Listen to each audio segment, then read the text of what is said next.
Hello everyone, स्वागत है एक बार फिर से आप सभी साथियों का शिक्षा संकल्प के इस ऑनलाइन यूट्यूब प्लेटफॉर्म पर। कैसे हैं आप सभी दोस्त? आशा करते हैं कि आप लोग बहुत ही अच्छे होंगे, स्वस्थ होंगे। आप सभी को पता है डेली सुबह 11:30 बजे बीएड एंट्रेंस एग्जाम 2027 के लिए जीके जीएस की स्पेशल क्लास होती है। तो सुबह 11:30 बजे आप लोग इस क्लास को करना बिल्कुल मत भूलिएगा। यहाँ पर साथियों सेलेक्टेड क्वेश्चन ही कवर किए जा रहे हैं जो एग्जाम के पॉइंट ऑफ व्यू से महत्वपूर्ण है। हमने आपसे कहा था अभी आपको जो है ऑब्जेक्टिव टाइप के क्वेश्चन देखने को मिल रहे हैं, उसके बाद थोड़ा सा अगर आप वेट करेंगे तो आपको जो है यहाँ पर थ्योरी क्लासेस भी देखने को मिलेंगी, ठीक है। लेकिन उसके लिए आपको थोड़ा सा इंतजार करना पड़ेगा। तो जो भी क्लासेस अभी आपको प्रोवाइड की जा रही है इनको अच्छे तरीके से आप लोग कवर करते हुए चलें। यहाँ पर उन सारे प्रश्नों को कवर किया जा रहा है जो प्रश्न पिछले वर्षों में पूछे गए हैं, और यहाँ पर कुछ नए प्रश्नों को भी शामिल किया जा रहा है। तो ये क्लास आपके लिए इंपॉर्टेंट होती है। अगर आप लोग इस क्लास को सुबह 11:30 बजे कवर कर रहे हैं तो जीके जीएस में कोई समस्या नहीं होगी, खासकर बीएड एंट्रेंस एग्जाम 2027 के लिए। आप किसी भी स्टेट से हैं, यूपी से हैं, बिहार से, या आप किसी अन्य राज्य से हैं, उस राज्य की यदि बीएड प्रवेश परीक्षा की तैयारी कर रहे हैं तो इस क्लास को आप लोग कर सकते हैं। आइए शुरुआत करते हैं।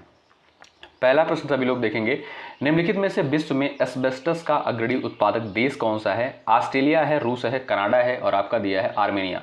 फर्स्ट क्वेश्चन का राइट आंसर यहाँ पर आपका क्या हो जाएगा? सभी प्यारे साथी आंसर देने का प्रयास कर सकते हो। तो जो साथी यहाँ पर जा रहे हैं ऑप्शन नंबर बी पर, रूस पर, वो बिल्कुल राइट हो जाएंगे। साथियों विश्व में जो है एस्बेस्टस का सबसे बड़ा उत्पादक जो देश है वो है रूस, ठीक है।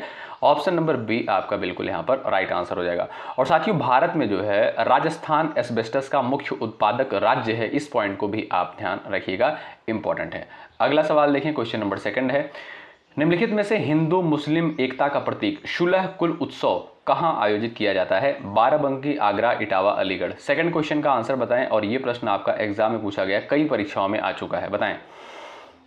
हिंदू मुस्लिम एकता का प्रतीक शुलह कुल उत्सव जो है कहां पर आयोजित किया जाता है? तो आप देखेंगे साथियों ये उत्सव आगरा में आयोजित किया जाता है। ऑप्शन नंबर बी आपका बिल्कुल राइट आंसर हो जाएगा, ठीक है।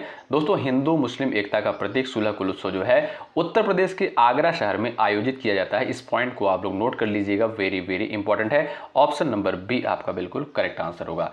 अगला क्वेश्चन देखिएगा, निम्नलिखित में से सम्राट अशोक ने किस बौद्ध साधु से प्रभावित होकर बौद्ध धर्म अपनाया था? विष्णुगुप्त से प्रभावित होकर, उपगुप्त से, ब्रह्मगुप्त से, बृहदरथ। तो आपको यहां पर बताना है, फटाफट आंसर देने का प्रयास करिएगा।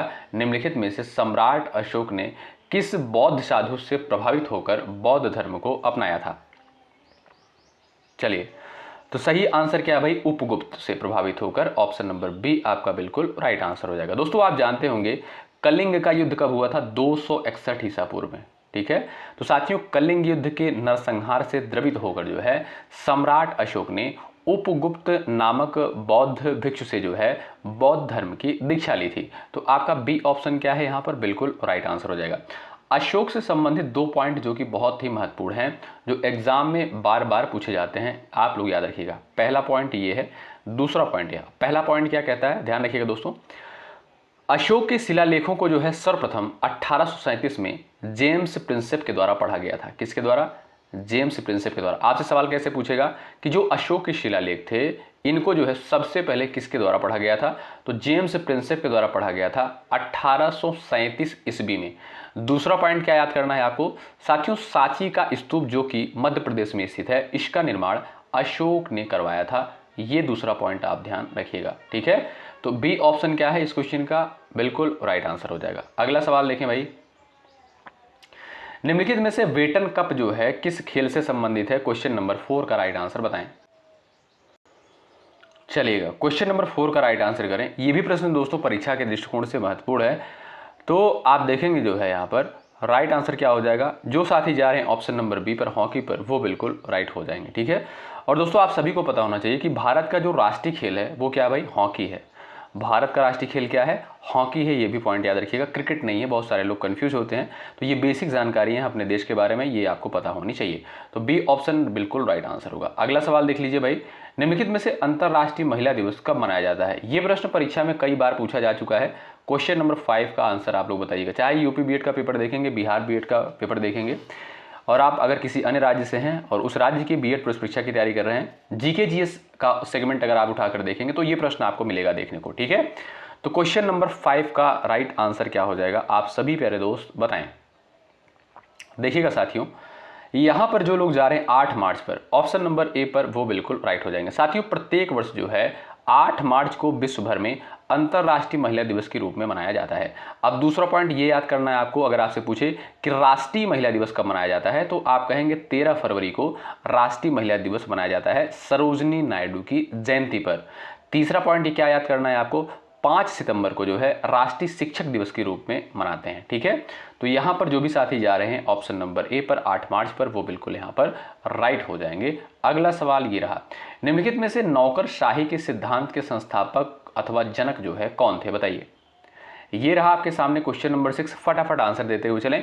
सेशन को एक बार आप लोग लाइक कर दीजिएगा, अपने सभी साथियों के पास शेयर कर दीजिएगा जो भी साथी आपकी तैयारी कर रहे हैं। ठीक है, फटाफट आंसर करें। क्वेश्चन नंबर 6 का आंसर यहाँ पर आप लोग बताएं, निम्नलिखित में से नौकरशाही के सिद्धांत के संस्थापक जनक कौन थे, तो राइट आंसर हो जाएगा आपका Max Weber. Option number B पर जो लोग यहाँ पर जा रहे हैं वो बिल्कुल यहाँ पर राइट हो जाएंगे। साथियों जर्मन समाजशास्त्री मैक्स वेबर को जो है नौकरशाही के सिद्धांत का जनक माना जाता है। ऑप्शन नंबर बी आपका बिल्कुल सही उत्तर होगा। अगला क्वेश्चन देखिए भाई, निम्नलिखित में से अबुल फजल किस सूफी संत के पुत्र थे, बताइए।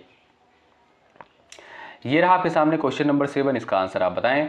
निम्नलिखित में से अबुल फजल जो है किस सूफी संत के पुत्र थे, शेख मुबारक, हजरत ख्वाजा नसीरुद्दीन चिराग, बाबा कुतुबुद्दीन बख्तियार। ये आपके सामने क्वेश्चन नंबर 7 दिया है, इसका आंसर आप बता सकते हो। तो जो भी प्यारे दोस्त जा रहे हैं शेख मुबारक ऑप्शन नंबर ए पर जा रहे हैं वो बिल्कुल राइट हो जाएंगे। ठीक है, तो अबुल फजल किस सूफी संत के पुत्र थे भाई, शेख मुबारक के पुत्र थे। ऑप्शन नंबर आपका ए जो दिया है बिल्कुल सही आंसर हो जाएगा। ठीक है, अगला क्वेश्चन देखो भाई, निम्नलिखित में से फास्फोरस का एक प्रमुख स्रोत जो है कौन सा है, दूध है, आंवला है, संतरा है, और आपका दिया है आलू। क्वेश्चन नंबर 8 का राइट आंसर आप सभी प्यारे दोस्त यहाँ पर बता सकते हो। चलिए यहाँ पर आपका सही आंसर क्या हो जाएगा, आप सभी प्यारे दोस्त यहाँ पर बता सकते हो। तो जो साथी यहाँ पर जा रहे हैं मिल्क यानी दूध ऑप्शन नंबर ए पर, वो बिल्कुल राइट हो जाएंगे। दोस्तों ध्यान रखें आप लोग, दूध में जो है फास्फोरस और कैल्शियम प्रचुर मात्रा में पाए जाते हैं जो हड्डियों एवं दांतों के लिए जो है आवश्यक होते हैं, आप सभी को पता होना चाहिए। और यहाँ पर दोस्तों अगर बात करें हम आंवला में, तो आंवला में आप सभी को पता होना चाहिए, आंवला में जो है सबसे प्रचुर मात्रा में विटामिन सी की मात्रा पाई जाती है। क्या भाई, विटामिन सी जो है सबसे ज़्यादा किस में पाया जाता है, आंवला में पाया जाता है। ठीक है, तो यहाँ पर आपका सही आंसर क्या है, विकल्प ए पर जो लोग सेलेक्ट कर रहे हैं उनका जवाब बिल्कुल राइट है। बहुत बढ़िया, शानदार। अगला सवाल देखें, निम्नलिखित में से कोणार्क का सूर्य मंदिर किसके द्वारा बनवाया गया था, क्वेश्चन नंबर 9 है। ये प्रश्न महत्वपूर्ण है, बताइए। कोणार्क का सूर्य मंदिर जो है किसके द्वारा बनवाया गया था, सवाल नंबर 9 आपके स्क्रीन पर लग चुका है। सभी प्यारे दोस्त यहाँ पर आंसर बताएंगे। तो जो भी दोस्त यहाँ पर जा रहे हैं नरसिंह देव प्रथम ऑप्शन नंबर ए पर, वो बिल्कुल यहाँ पर राइट हो जाएंगे। ठीक है दोस्तों, उड़ीसा के कोणार्क स्थित सूर्य मंदिर का निर्माण जो है गंग वंश के शासक नरसिंह देव प्रथम ने जो है 13वीं शताब्दी में बनवाया था। ठीक है, तो आपका सही आंसर क्या है, ए विकल्प पर जो लोग जा रहे हैं नरसिंह देव प्रथम पर, वो बिल्कुल राइट है। बस आप इतना सा याद रखिए, आपसे सीधा सवाल पूछ सकता है कि कोणार्क का जो सूर्य मंदिर इसका निर्माण जो है किसके द्वारा करवाया गया, तो नरसिंह देव प्रथम के द्वारा करवाया गया। विकल्प जो ए दिया है बिल्कुल क्या है, सही आंसर है। ठीक, और ये कहाँ पर स्थित है, उड़ीसा में स्थित है, ये याद रखें। अगला क्वेश्चन देखिए भाई, निम्नलिखित में से राजतरंगिणी पुस्तक के लेखक कौन है, क्वेश्चन नंबर 10 दिया है, इसका उत्तर बता दीजिए भैया आप लोग। बिल्कुल सिंपल सा क्वेश्चन पढ़ा होगा आपने, राजतरंगिणी पुस्तक के राइटर कौन है। तो आप देखेंगे साथियों सही आंसर क्या है, यहाँ पर जो लोग जा रहे हैं कल्हड़ पर। ठीक है, कल्हड़ पर जो दोस्त यहाँ पर जा रहे हैं वो बिल्कुल राइट हो जाएंगे। ठीक है दोस्तों, राजतरंगिणी की रचना जो है 12वीं शताब्दी में कल्हड़ ने की थी, जिसमें जो है कश्मीर का इतिहास देखने को मिलता है। यानी जो राजतरंगिणी पुस्तक है साथियों, इसमें जो है कश्मीर के इतिहास यानी जो कश्मीर का इतिहास है वो देखने को मिलता है। और इसकी रचना किसके द्वारा करी गई, कल्हड़ के द्वारा। कब करी गई, 12वीं शताब्दी में करी गई। तो ए विकल्प क्या है इस क्वेश्चन का, वो बिल्कुल राइट आंसर हो जाएगा, आप ध्यान रखें। अगला क्वेश्चन देखिए भाई, ये रहा आपके सामने सवाल नंबर नेक्स्ट, और ये है संविधान का क्वेश्चन।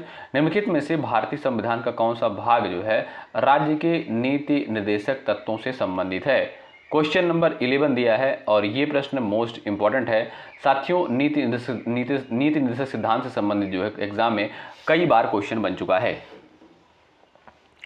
तो सभी प्यारे दोस्त यहाँ पर आंसर देने का प्रयास करें, सभी प्यारे साथियों का आंसर यहाँ पर आना चाहिए। तो अगर आप देखेंगे दोस्तों, यहाँ पर जो लोग जा रहे हैं भाग 4 पर, ऑप्शन नंबर ए पर, वो बिल्कुल राइट हो जाएंगे। देखिएगा, मैं कुछ पॉइंट्स आपको बताऊंगा यहाँ पर, वो पॉइंट आप लोग ध्यानपूर्वक सुनिएगा और याद करने की कोशिश करिएगा, ठीक है। देखिए, सबसे पहले दोस्तों बात कर लेते हैं राज्य के नीति निर्देशक तत्व, यानी नीति निर्देशक तत्व की अगर बात करें, ये अवधारणा कहाँ से ली गई है भारतीय संविधान में? आयरलैंड के संविधान से ली गई है। और इसका उल्लेख अगर आप देखेंगे भारतीय संविधान के भाग 4 में देखने को मिलता है। अनुच्छेद की बात करें, अनुच्छेद 36 से 51 में जो है देखने को मिलता है, ठीक है। तो इस प्रश्न का राइट आंसर क्या है? ऑप्शन नंबर जो ए दिया है वो बिल्कुल सही उत्तर हो जाएगा। ए ऑप्शन बिल्कुल राइट हो जाएगा। भाग 3 की दोस्तों बात करें, आप जानते हैं भारतीय संविधान के भाग 3 में जो है मौलिक अधिकारों का वर्णन किया गया है। और मौलिक अधिकार किस अनुच्छेद के अंतर्गत आता है? 12 से 35 के अंतर्गत आता है। ये भी पॉइंट आप साथ साथ ध्यान रखिएगा, ठीक है। अगला क्वेश्चन देखिए, क्वेश्चन नंबर नेक्स्ट है, निम्नलिखित में से हैजा के रोगाणु की खोज किसके द्वारा की गई थी? ये रहा आपके सामने क्वेश्चन नंबर 12। इसका आंसर आप बताएं। चलिएगा, फटाफट यहाँ पर सभी प्यारे दोस्तों का आंसर आ जाना चाहिए, सभी लोग प्रयास करें। निम्नलिखित में से हैजा के रोगाणु की खोज किसके द्वारा की गई थी? आपके सामने यहाँ पर 4 ऑप्शंस दिए गए हैं और आप प्रयास कर सकते हो आंसर देने के लिए, यदि आपको आंसर पता होगा, सभी प्यारे दोस्त। चलिएगा, सही आंसर क्या है इस प्रश्न का? तो आप देखेंगे साथियों, यहां पर जो लोग जा रहे हैं फिलिपो पॉकनी, ऑप्शन नंबर डी पर जा रहे हैं, वो बिल्कुल राइट हो जाएंगे, ठीक है। ऑप्शन नंबर डी आपका बिल्कुल करेक्ट आंसर हो जाएगा। साथियों, हैजा के रोगाणु की खोज सर्वप्रथम जो है 1854 में इटालियन यानी इटली के वैज्ञानिक फिलिपो पॉकनी ने की थी, ठीक है। तो डी ऑप्शन क्या है, वो बिल्कुल यहाँ पर राइट आंसर हो जाएगा। और हैजा साथियों जो है दूषित जल और भोजन के माध्यम से फैलता है, ये भी पॉइंट आपको पता होना चाहिए। अगला प्रश्न ये रहा, निम्नलिखित में से सरदार सरोवर बांध किस नदी पर स्थित है? कृष्णा, गोदावरी, नर्मदा, महानदी, बताएं। सरदार सरोवर बांध जो है ये आपका किस नदी पर स्थित है? यहाँ पर आपका जो राइट आंसर हो जाएगा वो है आपका नर्मदा नदी पर। विकल्प सी जो दिया है ये बिल्कुल राइट आंसर हो जाएगा, आप लोग ध्यान रखिएगा, ठीक है। ऑप्शन नंबर जो आपका सी दिया है ये बिल्कुल सही आंसर होगा। अगला प्रश्न देखिए, ये रहा, निम्नलिखित में से जोजिला दर्रा किन स्थानों को जोड़ता है? क्वेश्चन नंबर 14 दिया है, बताएं। जोजिला दर्रा जो है किन स्थानों को जोड़ता है? तो यहाँ पर आप प्रयास करेंगे आंसर देने के लिए, आप सभी प्यारे दोस्त प्रयास करिएगा। तो आप देखेंगे ऑप्शन नंबर जो आपका ए दिया है श्रीनगर और लेह, ये बिल्कुल राइट आंसर हो जाएगा। साथियों, जोजिला दर्रा जो है लद्दाख में स्थित है और यह जो है श्रीनगर को लेह से जोड़ता है। किसको? श्रीनगर को लेह से जोड़ता है। विकल्प ए पर जो भी साथी जा रहे हैं वो बिल्कुल सही हो जाएंगे। अगला प्रश्न ये रहा, निम्नलिखित में से फ्रांसीसी क्रांति किस वर्ष हुई थी? ये प्रश्न पेपर में आ चुका है और ये प्रश्न आपका यूपी बीएड में पूछा जा चुका है, आंसर दीजिएगा। निम्नलिखित में से फ्रांसीसी क्रांति जो है किस वर्ष हुई थी? क्वेश्चन नंबर 15 आपके स्क्रीन पर है। तो जो साथी यहाँ पर जा रहे हैं ऑप्शन नंबर सी पर, ऑप्शन नंबर सी पर जो लोग जा रहे हैं 1789 पर, वो बिल्कुल राइट हो जाएंगे, ठीक है दोस्तों। फ्रांसीसी क्रांति की शुरुआत जो है कब हुई थी? 1789 में जो इस क्रांति की शुरुआत हुई थी, ध्यान रखिएगा। विकल्प सी आपका बिल्कुल यहाँ पर राइट आंसर हो जाएगा। और इस क्रांति का साथियों जो मुख्य नारा था स्वतंत्रता, समानता और बंधुत्व, ये जो है इस क्रांति का नारा था, याद रखिएगा आप लोग, ठीक है। और यहीं पर अगर मैं आपसे पूछी कि रूस की क्रांति कब हुई थी, ये भी याद रखें साथ साथ, 1917 में जो है रूस की क्रांति हुई थी, ध्यान रखिएगा। अगला सवाल ये रहा दोस्तों, निम्नलिखित में से भूतापीय ऊर्जा का अधिकतम उपयोग किस देश में होता है? आइसलैंड, न्यूजीलैंड, रूस, जापान, बताएं। भाई सेशन को एक बार लाइक जरूर कर दीजिएगा आप लोग, बहुत मेहनत के साथ इस कंटेंट को तैयार किया जाता है और अभी से जो है इस क्लास को जो है शुरू कर दिया गया है, ठीक है, आप सभी के डिमांड पर। तो आपका कर्तव्य बनता है सेशन को एक लाइक ज़रूर करें, यदि आप चैनल पर नए हैं सब्सक्राइब कर लीजिएगा, इससे हमारा भी मोटिवेशन बढ़ता है और आपके लिए बेहतर चीज़ें लाने का प्रयास करते हैं और अनवरत जो है कार्य करने के लिए हमें मोटिवेशन मिलता है, ठीक है। तो आप लोग एक लाइक ज़रूर करें, यदि आप चैनल पर नए हैं सब्सक्राइब कर लीजिएगा आप लोग, ठीक है। चलिए, तो सही आंसर क्या है? आइसलैंड। ए ऑप्शन पर जो लोग जा रहे हैं वो बिल्कुल राइट हो जाएंगे, ठीक है दोस्तों। आइसलैंड जो है अपनी भूतापी गतिविधियों के कारण भूतापी ऊर्जा का सबसे बड़ा उपयोग करने वाला देश है। तो ए विकल्प जो है बिल्कुल क्या है? सही आंसर हो जाएगा। अगला प्रश्न देखें, निम्नलिखित में से कौन सी नदी अरब सागर में जाकर मिलती है? सिंधु है, गोदावरी है, ब्रह्मपुत्र है, कृष्णा है, बताएं। चलिए इस प्रश्न का सही उत्तर क्या हो जाएगा, आप सभी दोस्तों बताएं। अगर आप दोस्तों देखेंगे यहाँ पर गोदावरी की बात करें, कृष्णा की बात करें और ब्रह्मपुत्र की बात करें, ये नदियाँ जो है बंगाल की खाड़ी में जाकर गिरती हैं। कहाँ पर? बंगाल की खाड़ी में जाकर गिरती हैं। और सिंधु नदी की बात करें, ये जो है अरब सागर में। ठीक है, तो जो भी दोस्त ए ऑप्शन पर यहाँ पर टिक कर रहे हैं वो बिल्कुल यहाँ पर राइट हो जाएंगे। ठीक है, अगला सवाल देखें। क्वेश्चन नंबर नेक्स्ट है, निम्नलिखित में से कौन सी भारत की गैर संवैधानिक संस्था है? वित्त आयोग, राज्य मानवाधिकार आयोग, संघ लोक सेवा आयोग, चुनाव आयोग। ये आपके सामने क्वेश्चन नंबर 18 दिया है, इसका उत्तर आप करेंगे। ठीक है, निम्नलिखित में से कौन सी भारत की गैर संवैधानिक संस्था है?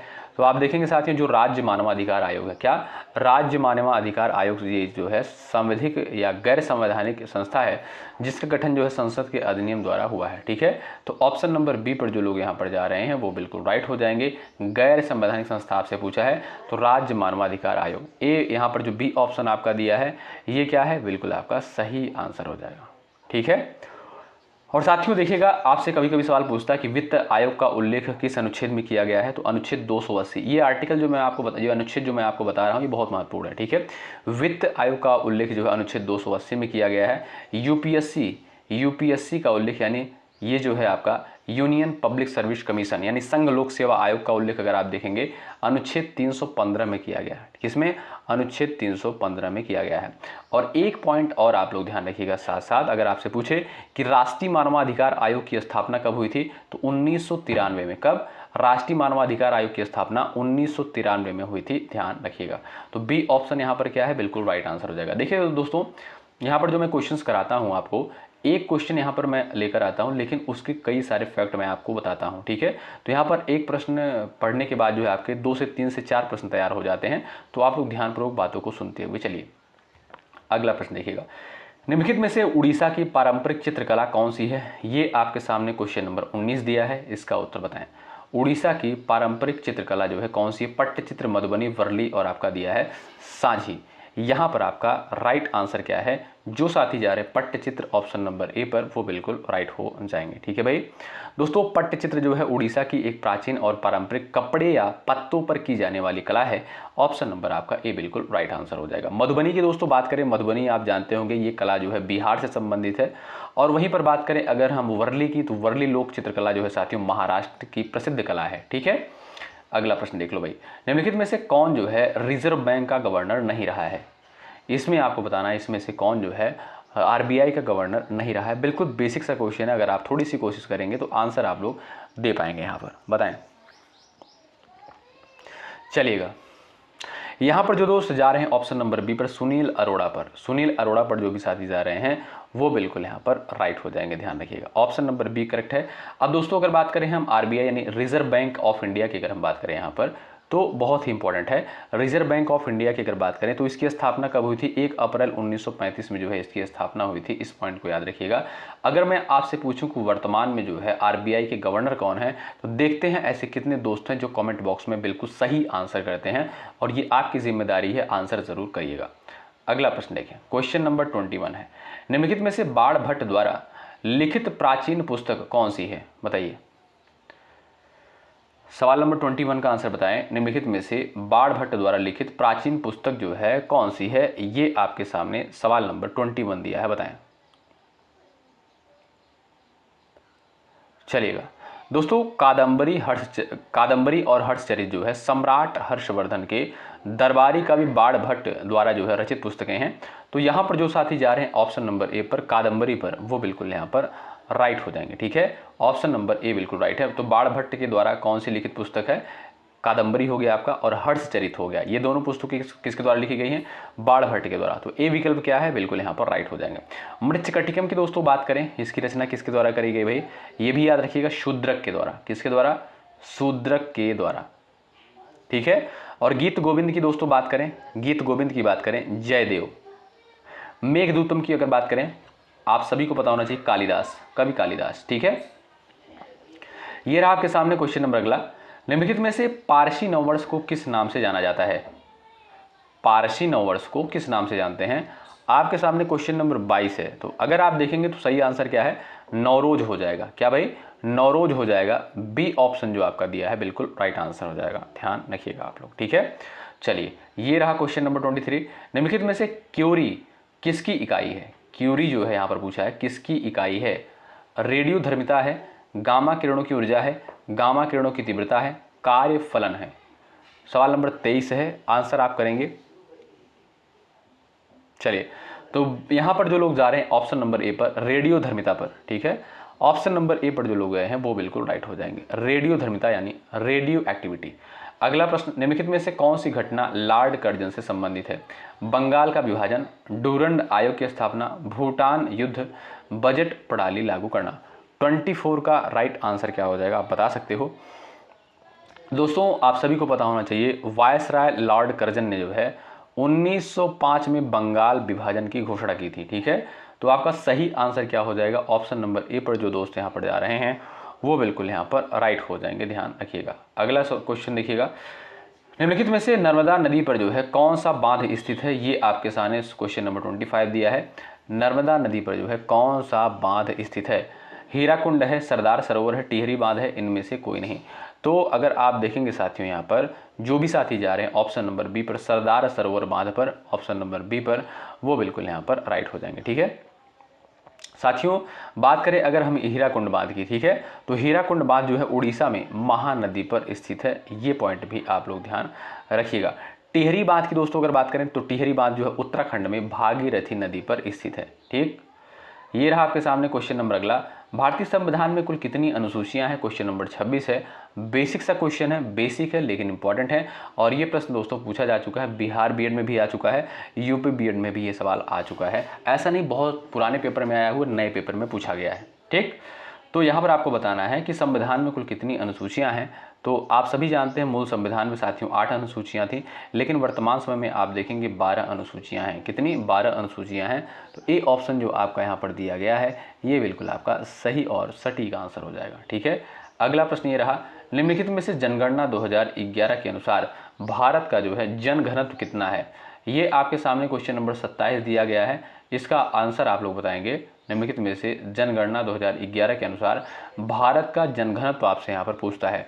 तो जनघनत्व की अगर बात करें दोस्तों तो आप देखेंगे 382 प्रति वर्ग किलोमीटर। कितना? ऑप्शन नंबर बी बिल्कुल राइट है। 2011 की जनगणना के अनुसार साथियों भारत का जनघनत्व जो है 382 व्यक्ति प्रति वर्ग किलोमीटर है। ऑप्शन नंबर बी आपका बिल्कुल राइट आंसर हो जाएगा। अब यहाँ पर देखिए 2-3 पॉइंट मैं आपको बता रहा हूँ, उसको ध्यानपूर्वक सुनिएगा। अगर आपसे पूछे कि सबसे अधिक जनघनत्व वाला राज्य कौन सा है, 2011 की जनगणना के अनुसार जो है सबसे अधिक जनघनत्व वाला राज्य कौन सा है, तो वो है साथियों आपका बिहार, ठीक है। सबसे कम जनघनत्व वाला राज्य कौन सा है, वो है आपका अरुणाचल प्रदेश, ठीक है। अगला प्रश्न ये रहा, निम्नलिखित में से इलेक्ट्रॉन की खोज किसके द्वारा करी गई थी? ये आपके सामने क्वेश्चन नंबर क्या है भाई? 28 है। इलेक्ट्रॉन की खोज जो है किसके द्वारा करी गई थी? आप सभी दोस्त आंसर करें। तो आप देखेंगे साथियों इलेक्ट्रॉन, प्रोटॉन, न्यूट्रॉन। इलेक्ट्रॉन की बात करें साथियों, इलेक्ट्रॉन की खोज जे थॉमसन के द्वारा करी गई थी। प्रोटॉन की खोज अगर बात करें, प्रोटॉन की खोज जो है रदरफोर्ड के द्वारा, किसके द्वारा? रदरफोर्ड के द्वारा जो है प्रोटॉन की खोज करी गई थी, ठीक है। और यहाँ पर बात करें न्यूट्रॉन की, न्यूट्रॉन की खोज जो है चैडविक के द्वारा करी गई थी, चैडविक के द्वारा जो है करी गई थी। ये 3 पॉइंट आप ध्यान रखिएगा। तो राइट आंसर क्या है? ए ऑप्शन पर जो लोग जा रहे हैं वो बिल्कुल राइट होंगे। अगला सवाल, निम्नलिखित में से सोलर कुकर को जो है बाहर से किस रंग से रंगा जाता है? आपके सामने क्वेश्चन नंबर यहाँ पर 29 दिया, उत्तर बताएं। चलिएगा, तो दोस्तों अगर आप देखेंगे तो जो लोग यहाँ पर जा रहे हैं ब्लैक कलर, काला कलर, ऑप्शन नंबर ए पर, वो बिल्कुल राइट है। तो आपको पता भी होगा, अगर आपको थोड़ी बहुत बेसिक जानकारी होगी साथियों, सोलर कुकर को जो है अंदर और बाहर से जो है काले रंग से रंगा जाता है, क्योंकि जो है काला रंग जो है ऊष्मा का सबसे अच्छा अवशोषक होता है। यानी जो ब्लैक कलर होता है वो ऊष्मा का सबसे ज़्यादा अवशोषक होता है, सबसे ज़्यादा ऊष्मा जो है अवशोषित करता है, इसलिए जो है काले रंग से उसको क्या किया जाता है भाई? रंगा जाता है, ठीक है। तो ऑप्शन नंबर ए क्या है? बिल्कुल यहाँ पर सही आंसर हो जाएगा। और ये रहा आपके सामने क्वेश्चन नंबर अगला, निम्नलिखित में से किस वंश की स्थापना कुतुबुद्दीन ऐबक ने करी थी? ये आपके सामने क्वेश्चन नंबर 30 है और इसका आंसर आप सभी प्यारे दोस्त देंगे, ठीक है। कि यहाँ पर हम लोग अभी आप जानते हैं कि हम लोग अभी 30 क्वेश्चन यहाँ पर कवर कर रहे हैं जीके जीएस के। कहने के तो 30 क्वेश्चन ही होते हैं, लेकिन यहाँ पर एक्स्ट्रा फैक्ट के बाद अगर आप देखेंगे तो बहुत सारे सवाल आपके तैयार होते हैं सिर्फ और सिर्फ इस एक क्लास से, ठीक है। तो जैसे जैसे स्टूडेंट की संख्या बढ़ेगी वैसे वैसे हम लोग जो है प्रश्न की संख्या बढ़ाएंगे। लगभग हम लोग 50 प्रश्नों को कवर करने वाले हैं। तो अभी जो क्लासेस यहाँ पर चल रही हैं 30 क्वेश्चंस की, इसको आप लोग अच्छे तरीके से कवर करते हुए चलें। एक बार आप हमें कमेंट बॉक्स में ज़रूर बताएं ये क्लास आपको कैसी लग रही है, कमेंट बॉक्स में ज़रूर बताइएगा। यदि आप चैनल पर नए हैं सब्सक्राइब कर लीजिएगा, एक बार सेशन को लाइक कर दीजिएगा। इससे क्या होता है, इससे साथियों ये होता है कि और भी साथियों के पास ये वीडियोज पहुँचती है, उनको भी लाभ मिलता है। ठीक है, तो सभी लोग चैनल से जुड़ जाएंगे, सब्सक्राइब कर लेंगे, बेल आइकन को जरूर प्रेस कर लीजिएगा। इससे क्या होगा, नोटिफिकेशन आपको मिलता रहेगा जो भी क्लासेस जो है चैनल पर अपलोड की जाएंगी। ठीक है, चलिए मिलते हैं आपसे अगली क्लास में। मेहनत के साथ आप लोग अभी से तैयारी में लगे रहें, पढ़ते रहें। मिलते हैं आपसे अगली क्लास में। शुक्रिया, जय हिंद, जय भारत।